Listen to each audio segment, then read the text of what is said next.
I'm Mark Hennick. This is So-Called Normal.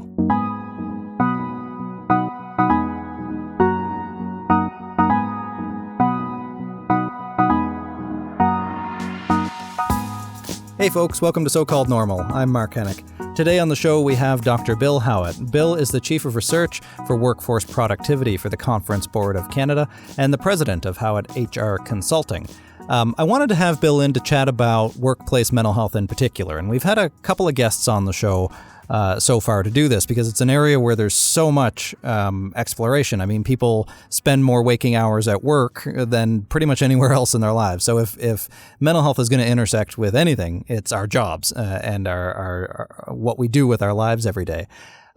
That said, and we did a lot of that, but the conversation really went in some interesting directions that I think you're going to really enjoy. We went into personal places and explored psychology in a way that I haven't with many other guests. So I really enjoyed my conversation with Bill. We followed each other on social and elsewhere for quite a long time, but this is the first time that we actually met in person. And we hit it off like old friends, I think. So here's my conversation with Dr. Bill Howatt on So-Called Normal. How did I get into mental health and what led me to this journey? What's kind of interesting is that you and I do share some stuff besides being from Nova Scotia. We both have a background in mental health, but I look at it three different elements. One is someone who has personal life experience. So I'm the kid that was in a foster home for my first few years and then was adopted. Went to Prince Edward Island. I'm the kid who failed grade 2 and went through that process of social isolation and watching everyone go ahead of you and processing what that was like. I was a kid that didn't think they had enough self-confidence and they couldn't believe in themselves and didn't know what anxiety and depression was at that point in time. I went through that, just thought I was stupid and dumb. And I got through it, but I had good mentors. It was interesting, like Mrs. Stewart in grade, 5, we wrote a book called Our Trips to Warren Grove. So maybe I could learn. So I started to see that. But I went through the public education system, and then when I got to Acadia University, where I was a fairly big kid and I was a pretty good football player, and I got recruited. And when I got to Acadia, it was interesting. I was there for about 2 weeks, made the team, and one particular professor came up to me and said to me, "Bill, how did you get to Acadia?" I said, "By bus." And she kind of said, no, I mean, how did you get here? You know what I mean? Like I go, I got there because I guess I'm a pretty good athlete, and my marks were, I guess, suspect, probably not the hottest marks in the world. I did okay to get into university. But anyway, she said to me, it was really neat. She said to me, this is where I started to realize the power of accommodation and starting to realize what was going on with me. That was my genesis for my self-discovery because she said, well, I'm pretty sure you have visual dyslexia and auditory dyslexia, and I know you're ADHD. That's quite sure because your mind, the way you jump around. But nobody had diagnosed you. No, I was my mom had an idea that I might have a learning disability, but we didn't have the same. In the 1970s, it wasn't a whole lot of sophistication. Sure.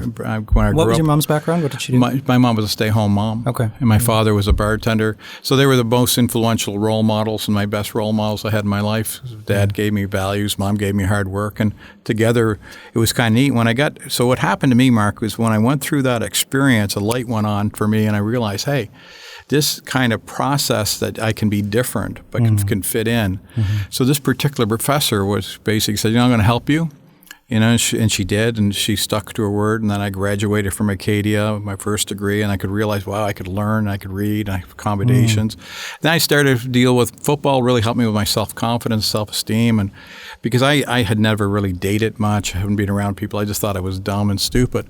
And that journey got me really interested in young people. So my first job when I graduated from Acadia, as I started with young offenders, and I realized when I was working with them, is that those kids had a lot of background in addiction and abuse and et cetera. And that personal experience of knowing that they didn't need someone talking at them. They needed someone to start talking with them.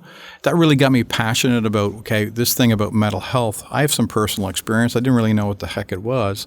Now I wanted to start to learn everything I could about it. So that got me on a mission to do my doctorate work and start seeing clients and started seeing patients. And so then all of a sudden now I have that lived experience. Then I'm seeing people. I have that personal experience. Yeah. And then what happened to me is, I don't know if you've heard this one before, but when you start seeing patients one at a time, and I've done it for years, and you see 6, 7 people at a time, and it's really gratifying work. But when you start realizing it's a big problem. And I started to realize that a lot of these folks, what's happening to them was their experience in the workplace.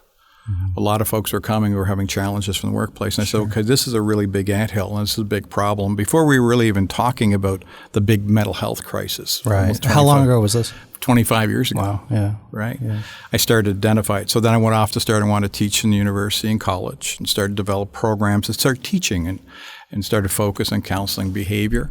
And then I realized that the big one for me was to start to get involved in corporations, start working in corporations. I went to New York for 12 years, spent 12 years on Wall Street, did a bunch of different roles. And I had some experience in starting to realize that even in Wall Street, it's fairly competitive if you've never been involved in that world. But empathy and teaching people skills and kindness, all the basic counseling skills was one of the reasons why I was able to thrive. Right. What was fascinating is having the management hat on and facilitating that. But the reality is knowing enough about how to develop relationships with people. It's just started to get my thesis, Mark. A lot of what we can do in organizations, that the concept about mental health versus mental illness, being someone who spends a lot of time dealing with people over the years with mental illness, and by the way, addiction is a mental illness. We keep forgetting that sometimes in our conversations, as I'm sure you here know as well, is that those people that have those issues, not all of them are biological. Right. Right? I try to equate it to people who think about it as like your genetic potential, right? 50% of your happiness is your genetics, and probably 50% of all mental illnesses are genetic. Like there's only a small percentage of the ones I've seen that are bipolar and schizophrenia. The majority are addiction, depression, and anxiety. Almost the common colds of mental illnesses, right? Exactly. And then, so what I find with these, what I started to realize is that if I could start to get a frame of reference to understand that if I started to work with patients, I started to realize there's a whole lot of similarities to the chronic disease. And what I mean by that is this. When you think about physical exercise, people go, why do you do it? That's for my physical health. So most human beings in Canada know what the algorithm is for physical health. They know it's exercise, diet, rest, relaxation, good social connections, because they'll be your role models. If you follow those, you usually can do pretty good. But it's interesting, having that knowledge alone is not enough, because if you look around in Canada, we just got a D in our participation award. I'm sure you were at that. Obesity is a big challenge in Canada. And we started to have those challenges. What I started to realize is that we start to look at mental health. I started to realize when I was working with patients, came to me with a mental illness, I started to realize that sometimes folks, through their lifestyle choices, didn't realize they were doing the best they could with what they know, but their lifestyle choices were making them ill. Right. And sometimes, actually, not uncommonly, their lifestyle isn't necessarily their choice per se, if they're poor, if they're homeless. Absolutely. There's other factors. So absolutely. The socioeconomical stuff, we know that's important as well. And if I step back and I thought about it, and I started to see that what I realized is these folks were coming in with treatment issues. What we were really doing is once we got them through their high symptom load and ameliorated symptom load, what we were really doing for their quality of life was to start to teach them how to live with mental health. Right. How to develop different thinking skills, different micro skills. And that really got me thinking a lot about the difference between mental health and mental illness. Sure. They're really on two different axes. Now, when you, in your clinical experience and personal experience for that matter, once you're able to stabilize the symptoms of the mental illness, I think one of the traps that people fall into, the miracle of modern medicine, I guess, right? They get on medication or a really great therapist, and it helps with those symptoms. And then I think there's a temptation to think, okay, I'm done. And maybe even, okay, I can come off the medication or stop doing the thing that helped me get better in the first place. But if you're not doing that other underlying work, if you're not doing the work, as is said in the field, the wheels can fall off pretty quickly. Absolutely. The same thing as, for example, someone that's chronically depressed with, and has a really strong depression. Those folks can get symptom relief, but they're just like a diabetic. They still have depression. But to your point, if they change their lifestyle choices and they don't pay attention to what got them healthy and maintain their health, they are at risk. The challenge is for folks, and this is where our big problem is, and that's why I'm so happy what you're doing and you're helping to create these conversations around removing stigma, is here's the big issue. The reality is everybody has mental health. And if you think about the average Canadian workforce today or the average Canadian, you start realizing what's going on. 20% of the population has a mental health issue. 30 to 40% of the population is lonely. 19% of the population is having an issue with heavy drinking. You start thinking about financial health in our country. Is that I was listening to Excellence Canada the other day, and they were saying that a stat which you can imagine, 30 minutes a day the average Canadian spends worried about money. So the bottom line is who doesn't have something they're worried about? Elder care, parenting, child, marriage. 50% of people get separated, divorced. So I was raised, we were saying before we came on air, I was raised in Cape Breton, Irish Catholic. So you learn pretty quickly life is hard. Yeah, well, you do. And harder for some. Right? Yeah, it absolutely is, I think, Mark. And I think that's what the point is that when I step back and start thinking about it, the more we can start doing up front to start educating people what mental health is. But I'd be interested about, if I came up to you and said, Mark, what's the algorithm for mental health? Right, yeah. Right. And even as somebody who's been in the field and has had a diagnosis of a mental illness now for almost 20 years, I'm not sure that even I can fully nail that down yet, right? I know what works for me. And I think over that 20 years, I've gotten very good at depression because you learn to recognize your signs, when you're decompensating, what you need to do to get back in place. But I'm also very privileged in that respect, in that not everybody is able to get to that kind of meta level where they're able to analyze themselves in that way. Well, however, what I think the key for you is you became a student of yourself. Absolutely. And if everyone learns that, but the fact is, that's why meditation's not for everybody. Right. That's why mindfulness is not for everybody. And nor, though, does it mean, because I've heard criticisms from other prominent mental health advocates, nor does it mean that it's not for anybody, right? It does work for some people. Oh, absolutely. Just like medication or whatever else. Absolutely. That's what I guess, and I appreciate your point. I think that's the point. I do a lot of writing in the Globe and Mail. I create these things called Microscales. And the reason I created them is because of my belief system is that we need to figure out what works for us. Right. So, for example, if I have issues with sleep, and sleep hygiene's an issue, then what are the things that I do that can help? And through my micro decisions and learning micro skills, I can start to change. But the reality is we have to somewhat become a student and start to experiment with different options and start to kind of see what's possible for ourselves and what doesn't work for us. And a lot of that, I think, is I kind of get people to say, okay, how do you start? And I say step one is awareness. The majority of people with a mental health issue or have a mental illness don't know they have one. Right.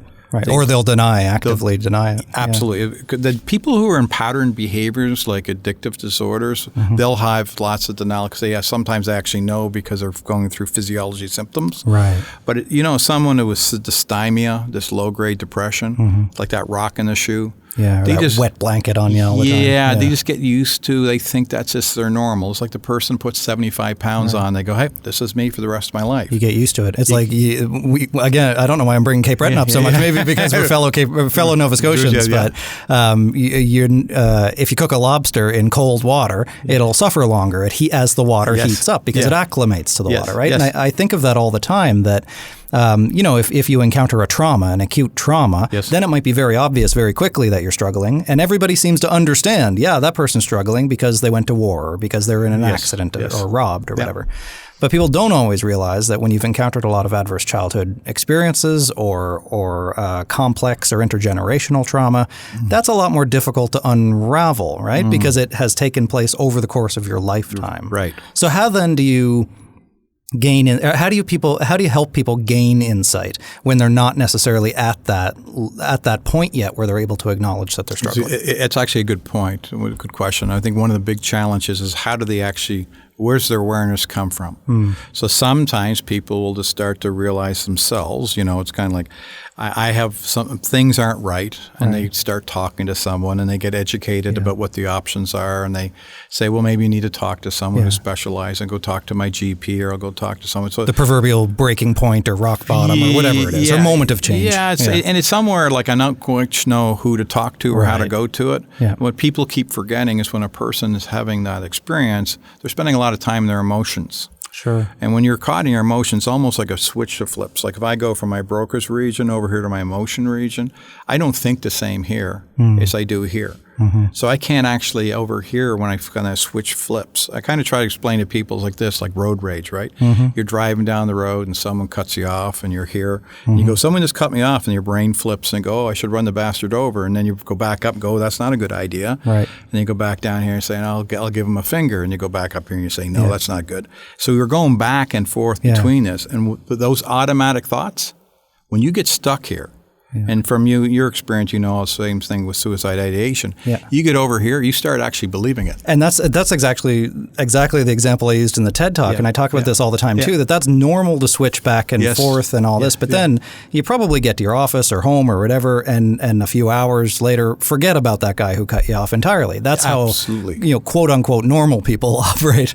When it becomes a problem, however, and what I've experienced over and over, is when you get stuck in that other place and you can't get yourself out. Right, and that's frequency, duration, intensity. So your point, when a person gets caught here, the challenge is not what we want to teach people. The first thing is, just because you don't know the answers doesn't mean that they're not possible. Right. So when we're doing our stigma campaigns, we need to start educating people. Just because you don't know the answer doesn't mean there's not a possible one. And this actually really bothers me when people in the public space say that depression, for example, is incurable, that there is no cure. No, I disagree with that. I completely disagree with it myself too. It's that maybe we haven't found a cure, whatever that even means, quote unquote, a cure yet, or maybe just for that individual person at that time, they haven't connected with the right type of help. But these are all mental, all these are functional, as you know. Absolutely. So what does even cure mean? Exactly. So it's the degree of functionality. Right. So for example, yourself, for someone who lives with chronic depression, you seem today to be creating an illusion of high functioning. So what happens is that most of us, the same thing with myself, living with a mental health issue around anxiety, is I seem to create the illusion I have it together most times. Right. But being ADHD is my mind can jump and different things you can move around. And what we have to actually understand, what we're not spending enough time, is understanding, I think, Mark, is around what's called emotional flus. And so when you start thinking about it, for example, you could be throwing up for 3 or 4 days, really, really hard, physically sick, and someone goes, that's a virus. But no one would think twice once that virus is over, you can't go back to work. Right. Yeah. We don't have parodies, but you could be emotionally down 3 or 4 days and someone looks and goes, ooh, that's not good. Yeah. And what I've seen over 30 plus years of doing this, if I had a camera in people's houses and watched the people are somewhat judgmental of other human beings, they lose their cookies a lot. And they would, if someone was watching them, they would go, wow, that person's off the charts, upset. But they'll go out of their office to their house and go back and create the illusion they're perfectly fine like the rest of us. Right. And what we don't have enough empathy yet to understand that we can, as human beings, do this. Yeah. And when we get caught in emotions and we get stuck in it, that doesn't have anything to do with our competencies. Right. So why do you think people do that? Why do we have to learn to be such good actors when we're emotionally vulnerable and raw in that way? I spent a lot of time thinking about this. I just think it's where our society, for whatever happened from generations, where we, because of hierarchies, we're told not to complain. And you start thinking about my father when he's a traditionalist, and if you're me growing up in Prince Edward Island, you in Cape Breton, you would know when your father said dinner's at 5, it's not optional. Right. It's at 5, and you're there at 5, and you eat what's on your plate, and you do what you're told. You eat every bit of it. Every bit of it, right? Yeah. Or you sit there until 8 o'clock at night looking at your food. And so what happens is that traditional hierarchy one, but it almost became where people were told, because food and scarcity, we're at a point now where we have so much abundance. But if I look back at the depression wasn't that many years ago for you and I, really. I mean, we may not have been born, but think about the impact on our parents. Sure. Yeah. Relatively speaking, only a couple generations. Right. And so what's happening is the scarcity mentality was for a long time. There was 2 major wars, and we start to come now. We're in a society where there's so much abundance now. But what I think is happening is that part where we're just starting to realize that emotions are okay and that people are emotional. You can't separate your cognition and your emotions, like your emotions are your flavor and food. Yeah. And I think we're just starting to realize what happens between your ears. If I hit someone in their arm, they can get a bruise. Right. But if I keep hitting them, that'll hurt.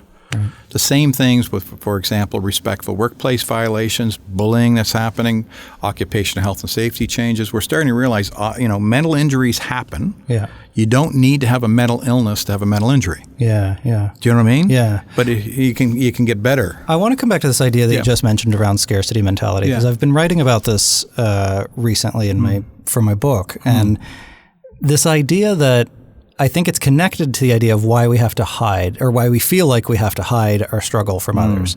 And I think that the psychology of it maybe is that if we make other people uncomfortable, or if we feel like we make other people uncomfortable, they might not want to be around us anymore.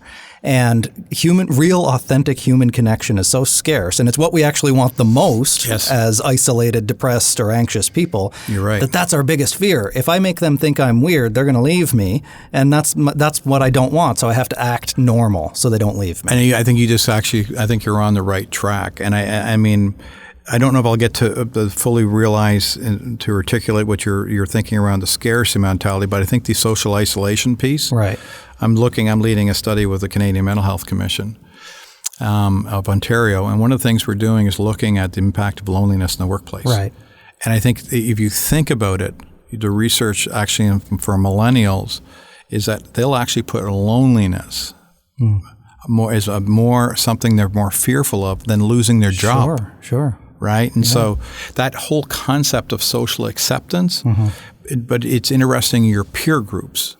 And that's why I really believe that with managers who actually create a resilient organization, it's not just the employees that are resilient, it's also the manager, how they have their words with the employees, how they check in. They don't have to actually, every time they talk to you, it's not about what you need to do for me. It's just say, how you doing today? How can I help you today? There are things I can do so that we can relationship building. It's all about connection building. It's about building authentic connections, as you said. Yeah. And that's the genesis of my belief system for reducing a lot of the mental health issues, because human beings, if you think about little programs like AA, why did they work?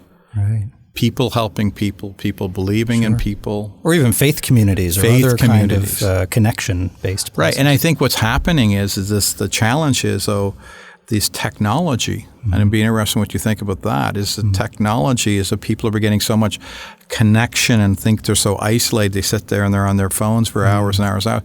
But there's a paradox here. And it's really interesting. The busier they get on it, they start to lose their own capacity to socially interact with other people. Yeah, and then I don't think it's a coincidence we see higher rates of social media use linked with higher rates of depression and anxiety. Yes. Right, and I think part of that is because it's reinforcing that persona, right? You're not seeing social media or Facebook pictures of people at funerals or people staying in bed all day in the bathroom, because people don't want people to see that part of their life. Yeah. So they're posting the smiling pictures on the beach, and then I think it's self-reinforcing for others in terms of this idea of FOMO, fear of missing out. Everybody thinks that everybody else is having a great life, right? And nobody really, that we present the best of ourselves out there. When you're talking to all the people, Mark, I'd be interested, like, where do you think we are in the stigma continuum? Like if 0 is we're really, really not doing a good job and 10 is utopia, where do you think we're at? I don't think we're doing as well as we think we are.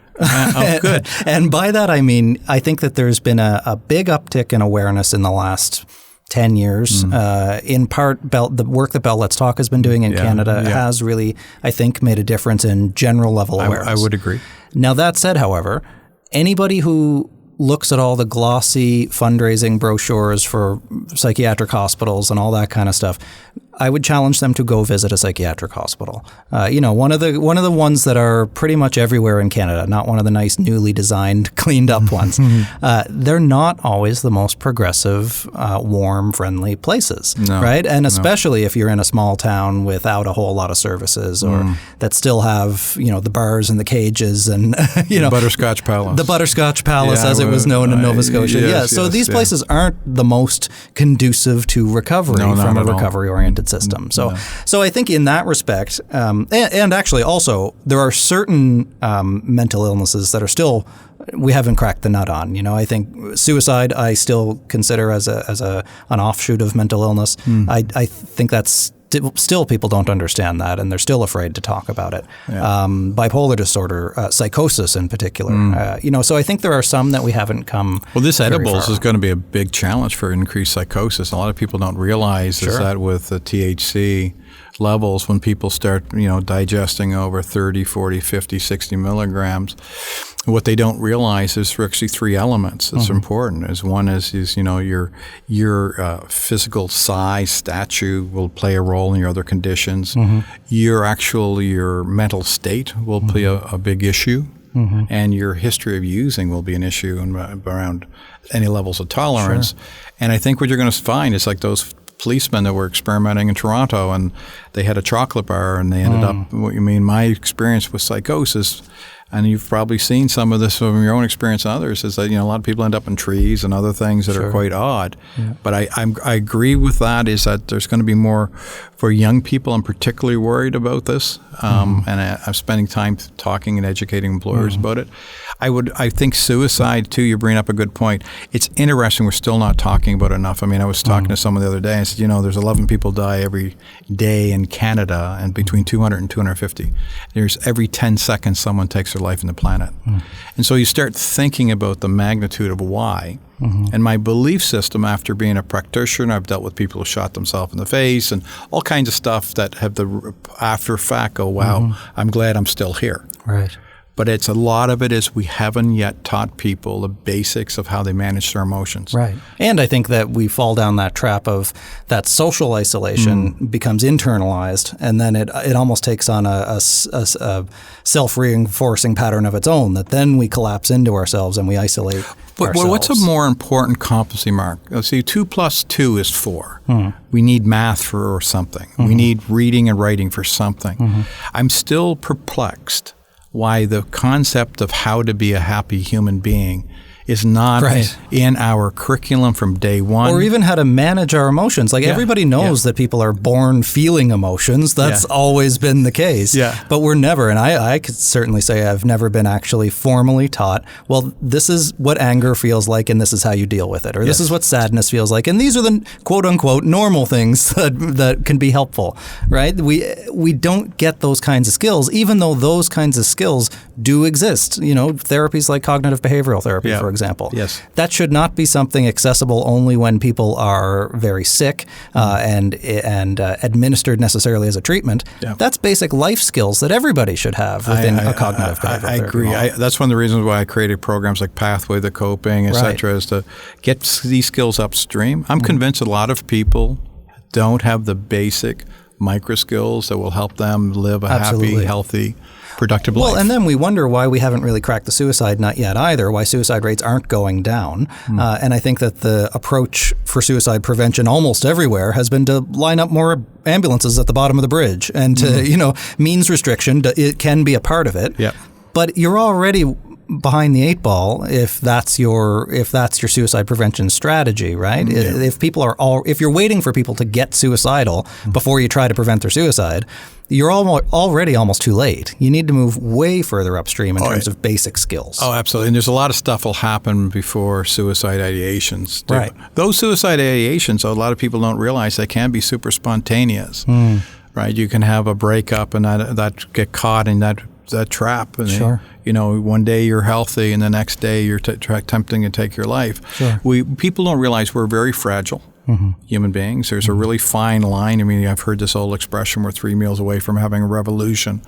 So most of us don't realize how much stress we're running around in a cup. So if your cup can hold a 10, let's say 10 inches of water in it, for example. And a lot of people are walking around with their cup with 9.5 inches. They don't have a lot of room for stuff. This is so true. They start bubbling over. I had Silken Laumann on the show, the Olympic rower, who she was functionally disabled by a horrifying injury 10 weeks before an Olympic competition. Oh, wow. For which she recovered and was able to compete and won bronze. And I asked her, did that teach her resilience? And her response was that no, that she already probably had those resiliency skills coming into that accident, and that's what helped her. And I think that generally speaking needs to be the case, that your cup is going to fill up. It's going to overflow sometimes. So then how do you respond to that breakup? Well, that's the key. I see that's where I think we're missing the boat. Right. Resiliency is not an outcome. You hear people go, like, if you said to them, Marco, tell me what resiliency is, they'll say pushing through or moving through setbacks. That's talking about an outcome. That's not telling you what resiliency is. Resiliency is not static. The American Psychological Association says it's a trainable skill. Resiliency is something you do intentional. So, for example, if I want to build my cardiovascular capability, I get on a Stairmaster or run, jog. I know that I'm building my heart capacity, my VO2 max, my cardiovascular is helping me get in shape. When you start talking about people around resiliency, well, yes, exercise is probably one of the best things you can do for your mental health. It's really good. That and sleep, do those two things really well, and eat healthy, and don't drink a lot, and stay away from drugs. Those are probably good parameters. But the other thing that people don't realize is that what we also can do for resiliency with intention is, make time for your social connections. Show up.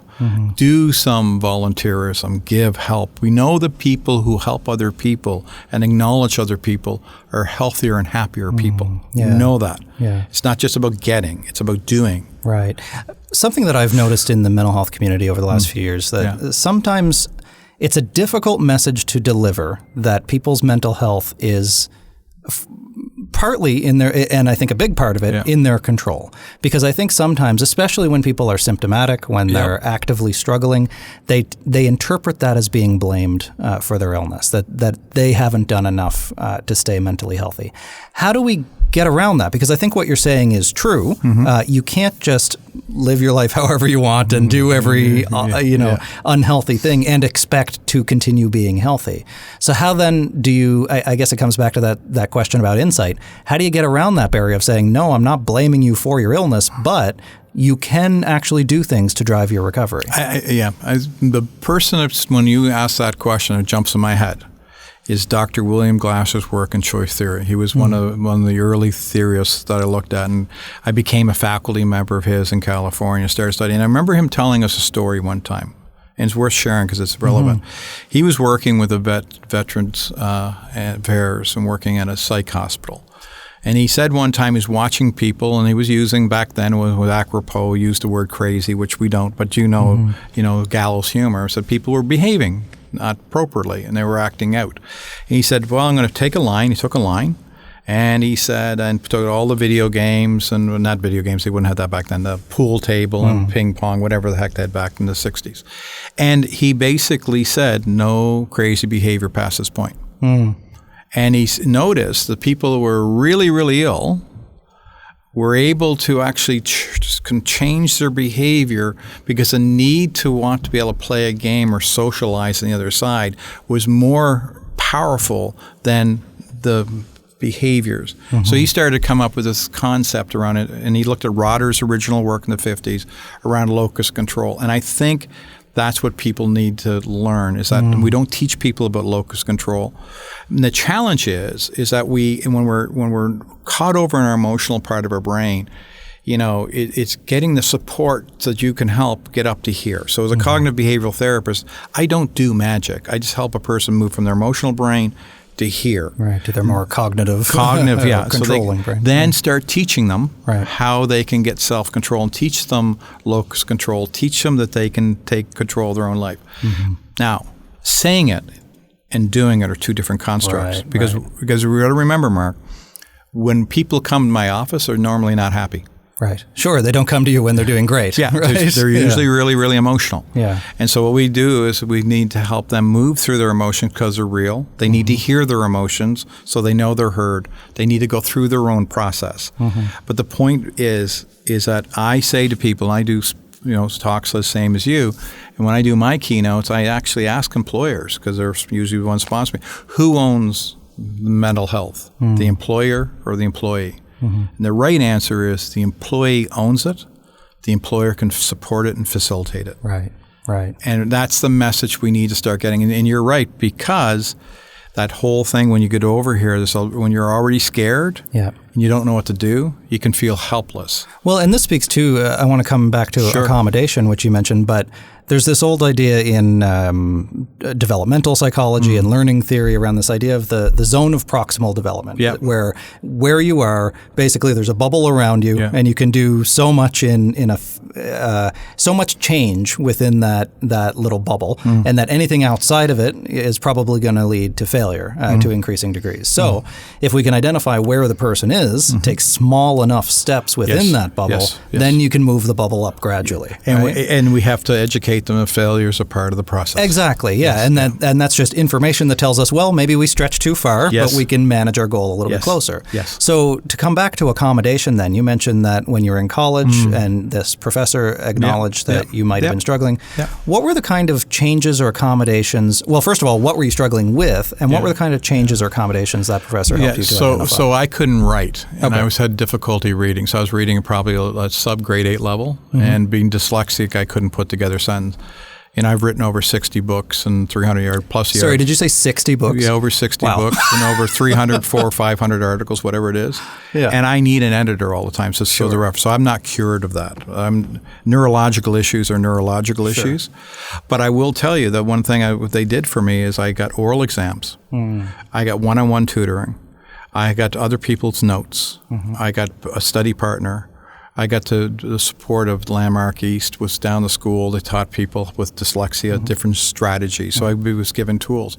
And did this flexibility on behalf of your teachers, presumably it helped you, but it also met their needs too, right? Absolutely, because what happens is that, it was not an IQ issue with me, right? I mean, I have 8 degrees. I mean, it's nothing to do with IQ. It was all to do with processing, and I processed the world different. And Dr. Don Little, and he sticks in my head, and he said to me, I'll never forget, he said to me, he's head of special education. He said to me, Bill, something important you need to understand.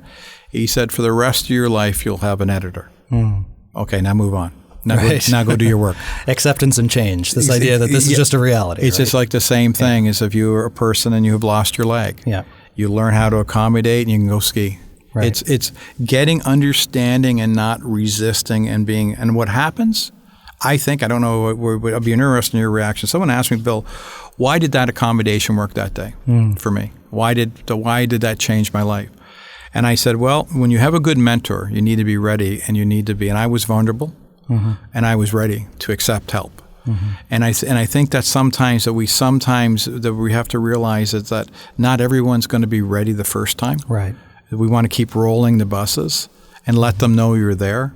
Because part of the challenge is we spend too much time talking at people versus just talking with them and being there and allowing them to have that. And that professor, without me realizing, Mark, she kind of baited me for 2 weeks. She probably knew in the first day or two, but she built rapport. She was nice to me. She said hello, asked me how I was doing, how did I find my courses. I felt comfortable with her. And you're more likely to listen to somebody and take the advice of somebody that you trust and feel comfortable with. Yeah, so and I think that's sometimes what we forget sometimes is that the messenger is important, but the person who's receiving it, I believe they need to be ready for it too. The concept around mental health and mental illness, I believe this conversation, I think arguably we're just at the front end of the curve. I think this conversation is just about starting. If you think by 2030, the World Economic Forum predicts that this will be the #1 cause of premature death on the planet. It's right now almost estimated about $2.4 trillion global problem on its way to $6 trillion by 2030. That's leading drivers, depression in particular, of disability leave as well.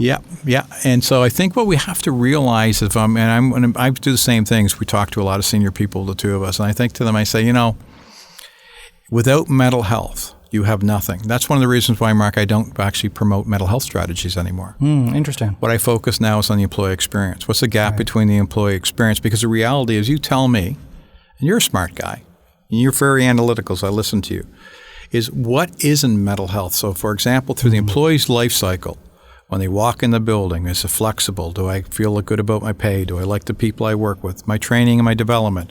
All the different courses programmed, but it's the entire employee experience. And what employers can do if they want to make it really simple, how do they reduce mental injuries and harms? And how do they promote mental health? Well, it's not complicated if you actually just put it in a very simple framework. I'm a pretty simple guy. Is that I, as an employer, what are the things that add charge, positive to the culture, and what is adding negativity? and I have control of removing things and barriers. And instead of hallucinating in my room, because I used to be as chief of staff, so I used to laugh at this kind of stuff. Like the CEO goes, go make X number of dollars by Friday. And I used to laugh and go, yes, I'll just do my rain dance, pixie dance, and we'll get that thing going. We'll get another $2 million by Friday. Yeah. The reality is it has to happen through your people. Right. And what employers need to do more, I think surveying and all that stuff is really good. You do it with precision and make sure that you understand the analytics. We just got to spend more time going out and talking to our people. Yeah. So that's one of those positives then that you're mentioning in terms of shaping the culture. What are some of the negatives that you think workplaces need to take out of their culture? They need to actually, the illusion around work demand, and I call it the illusion, is because we sometimes, if you're a young person, I sometimes will tell you to do A, B, and C and leave you to your own devices. But I don't tell you, by the way, don't do it in the evenings, don't do it on the weekends, don't be emailing me. And you're sending emails at 2 a.m, right? Just checking in. So what we can do is how work is being managed. Right. We need to get better at it. Right. We need to also be aware, start paying more attention. When are employees plugging in and unplugging? So if they start thinking about work at 6 a.m. and stop thinking about 11 at night, I don't care if they get into work at 9 to 4. That's not, because what's happening is that's impacting their quality of their life, how people work blend. So I think big thing is how we're managing work, the manager-employee relationship. We need to put more emphasis on that. We continue to promote people because they're subject matter experts. We don't even ask them if they like human beings. Right, or if they have any management skills whatsoever and they're becoming a manager. But just let's make it really simple. Just like people. You like people. Fair enough. Yeah. Right. And if you don't like people, what the hell are you doing? So right? then what do you say to an employer who says, yeah, but they deliver, they bring in the money, they bring in, right, they're good for the bottom line. Well, what's happening at what cost? Right. Because what happens is you think about over the last 10 years, and start thinking about, people need to start looking. I read Simon's book, The Infinite Game, the other day, and I'm thinking Simon about Sinek, it. Yeah, and I'm thinking about it. He's right, because a lot of people are playing. I mean, because it seems that what I got out of that book was really the juxtaposition between the finite and the infinite, and realizing, being a guy that I understand this and you understand this, is I will never arrive and say, Mark, I'm now healthy. Right. I know every bloody day for the rest of my life. I'm going to have good days. I'm going to have bad days. Sure. And there is no perfection. And that's the human condition, though. Yeah. but isn't, I got to ask you, though, about that. I mean, I'll finish my thought, though, because my ADHD kicked in, is that the infinite game employers need to understand is that mental health is not going to go away. We've been talking about physical health for 100 years. Sure. Throw in a couple $100,000 to train my managers and do AAP and do a couple of things and say, Bob's your uncle, we checked out. You got to forget that. What you need to do is stop getting into programming and policies and start focusing on behavior and experience and focus on the employee experience and realize it's a part of business. And employers start to take the long game and think, because the last frontier is our human capital. We've done the IT, we've done the process engineering.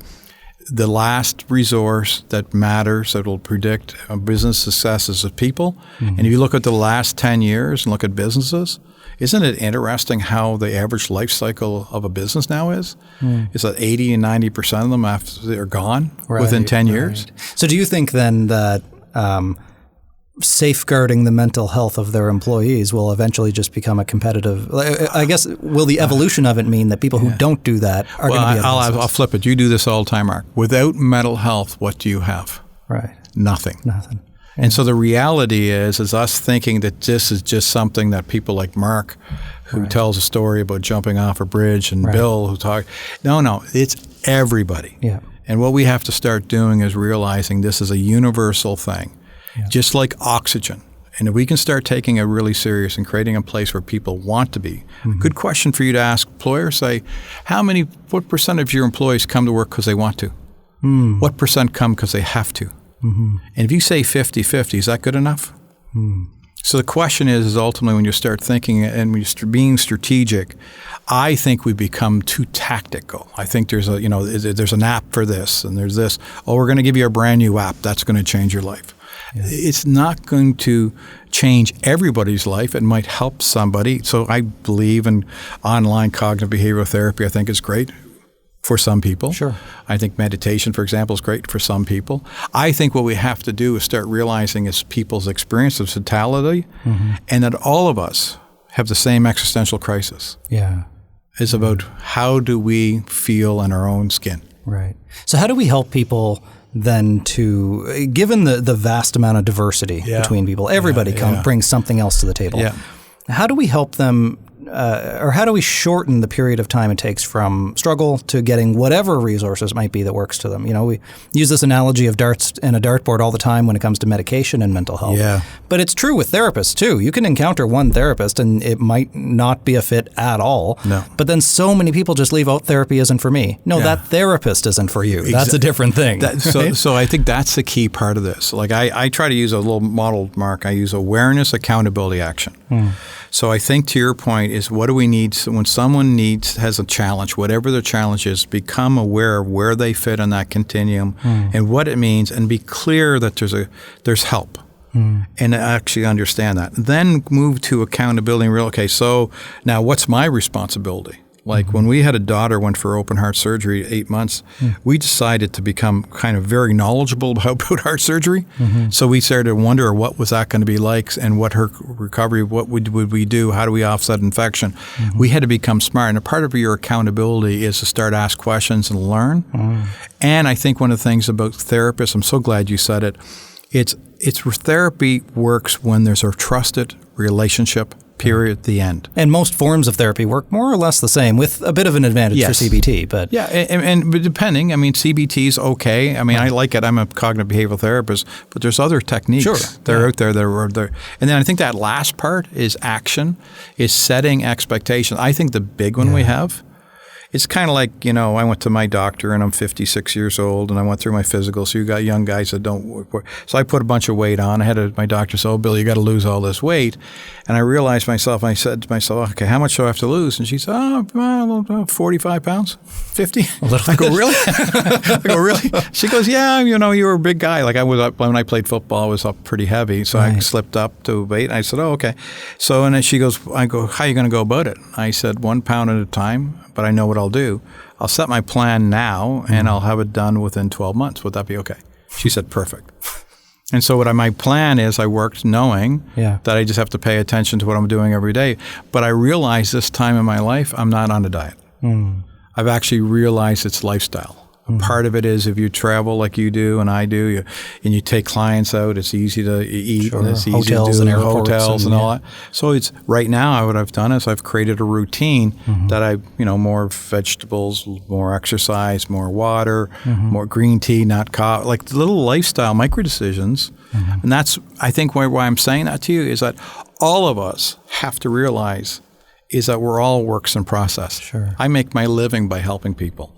But sometimes I have to look in my mirror too. The same as you, is we need to step back and go, wow, how much am I living what I'm teaching? And so it's continually looking at and realizing that. And then I guess as I get older, I realize I don't have to be perfect. And then I realized, oh my God, no one's perfect. And then the big epiphany hit me, I don't know if this one hit you, is that holy moly, where there's suffering, on the other side of suffering is happiness. Right.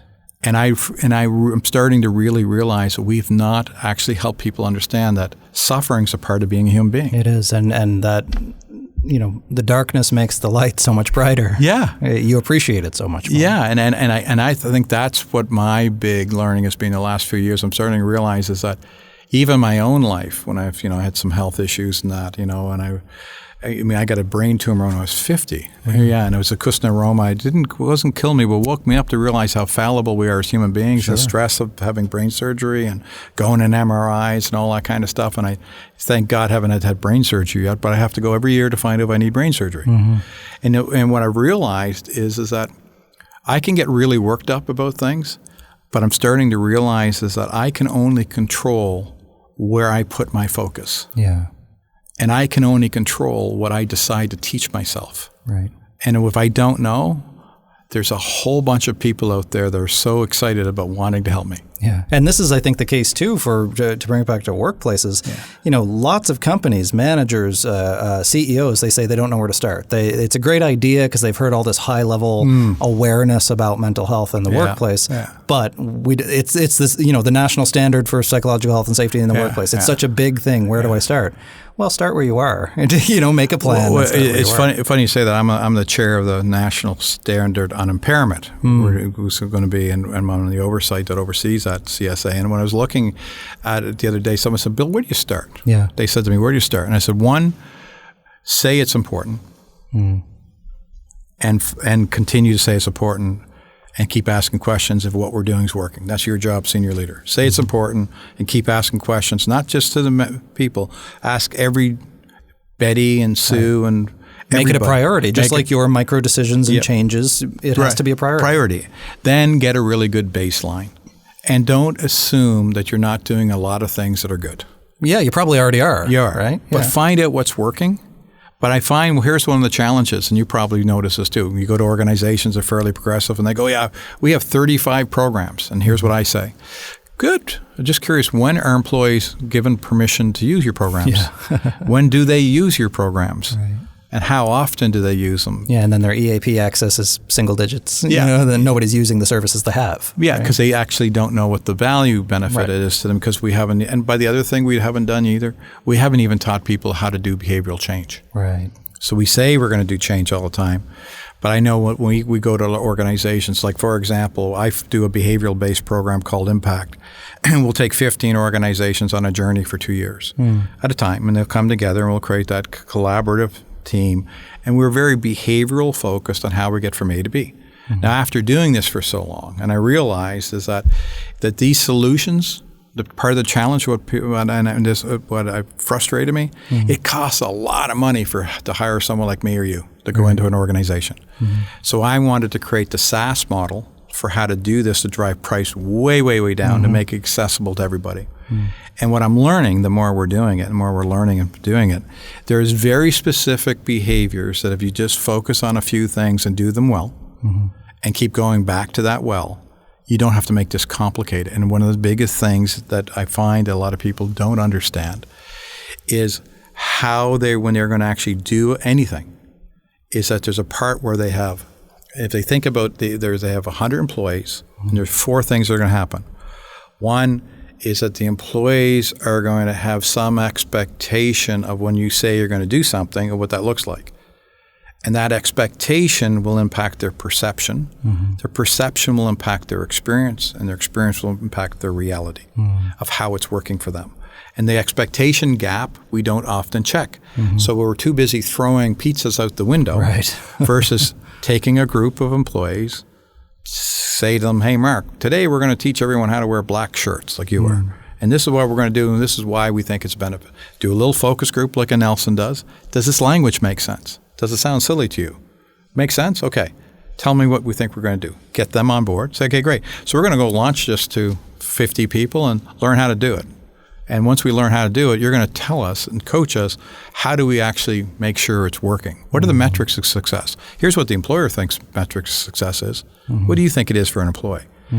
You just spend a little bit more time defining what you're trying to do, and then you can start scaling things. Getting people on board, yeah. And I don't think yet, because I mean the national standard and this kind of formalized movement in workplaces towards psychological health and safety is still relatively new. I don't think they've mapped it on yet to the change management type process that they've already been training and spending millions and millions of dollars on, right? Absolutely. It's no different. And the other thing too, I would say to you, Mark, is I'm thinking, I guess, how do I put this politically correct? This is a wicked problem. Yeah. And no one has an answer. Right. I think we all have a point of view that are in the field. I certainly have a point of view. You have a point of view. I think we need a point in time for employers to come to them with humility and basically talk with them and say, this is our experience of what we think works. Let's try these things and get evidence that works in your culture. Because I'm finding what I'm getting a little bit concerned is as this becomes a little bit more professionalized, it's becoming a little bit too prescriptive for me.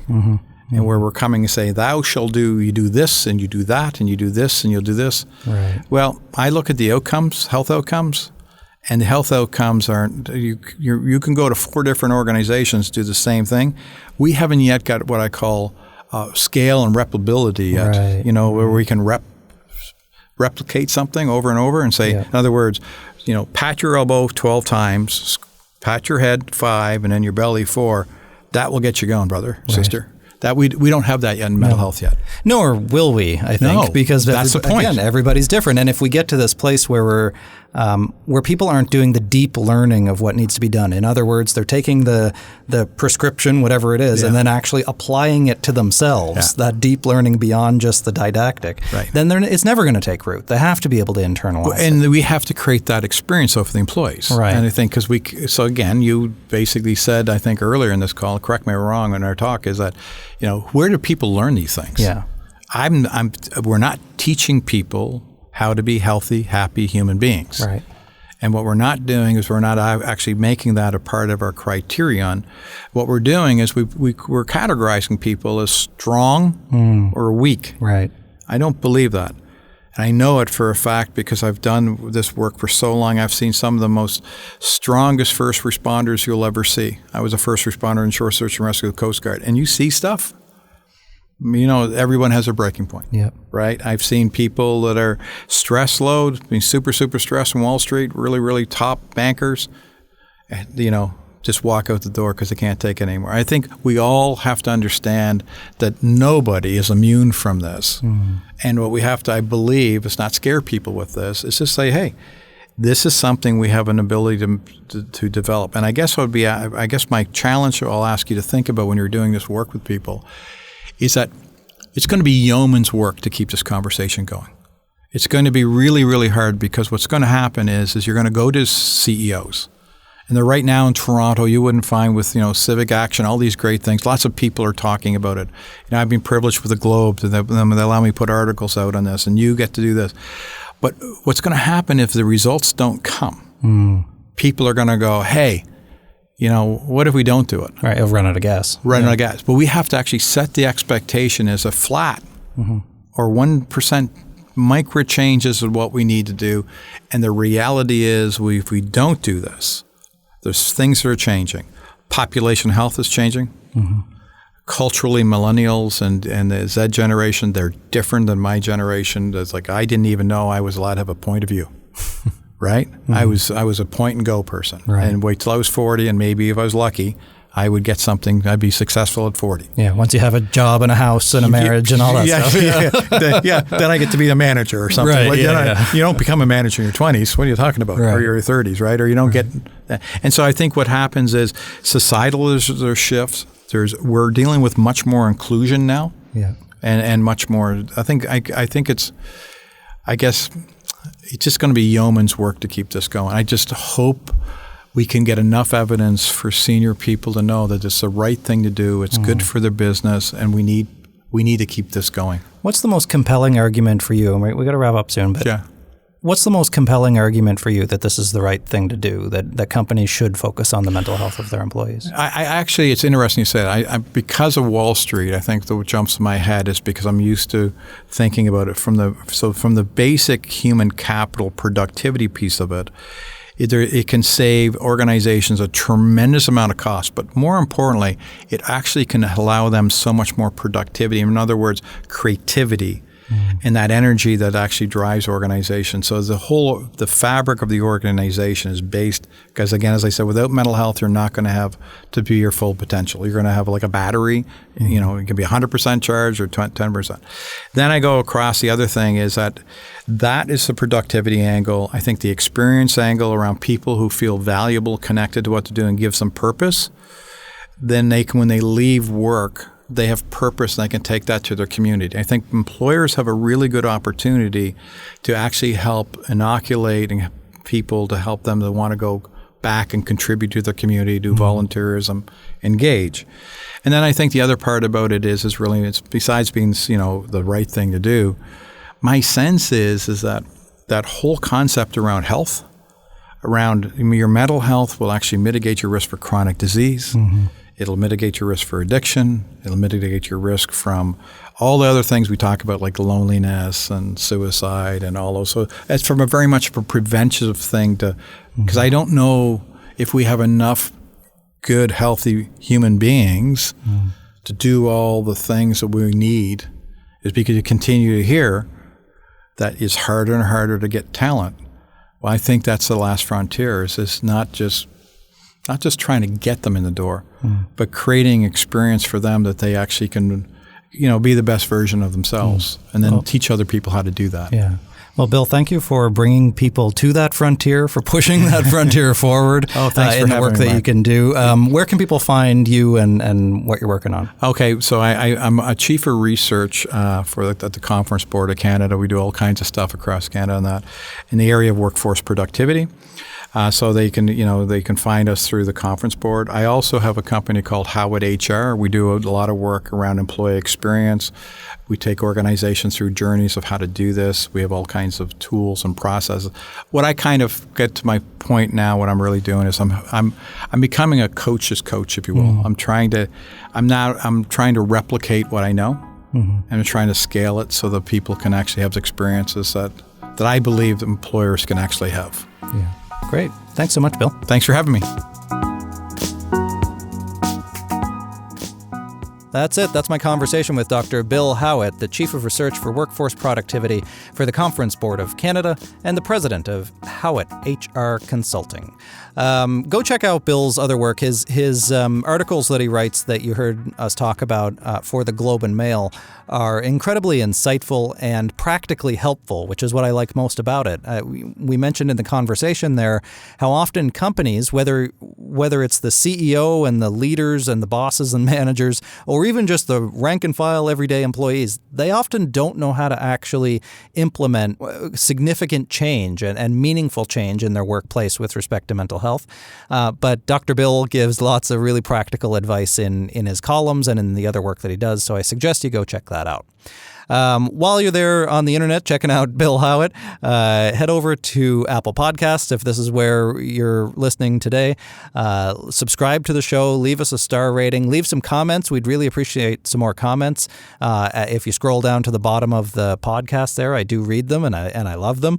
If you want to share the show as well, tag me on social media. It's at Mark Hennick. That's at MarkHenick. I'm on Twitter, Facebook, Instagram, LinkedIn, YouTube, everywhere else. So feel free to give me your thoughts on the show and any other guests that you think that we should have as well. The podcast isn't only available on Apple Podcasts, it's also available everywhere else. So Google Podcasts and Spotify, Stitcher, Libsyn, iHeartRadio, everywhere else. So wherever you get your podcasts, you can get So-Called Normal. I want to thank everybody at E1 for making this show happen, for my great editor as well, Dave, for assembling these. None of this would be possible without them. And it especially wouldn't be possible without you listening to the show and listening to me prattle on and having conversations, which I'm really interested in. And I can tell from the feedback that you are too. So thanks for supporting the show. We'll catch you next time on So-Called Normal.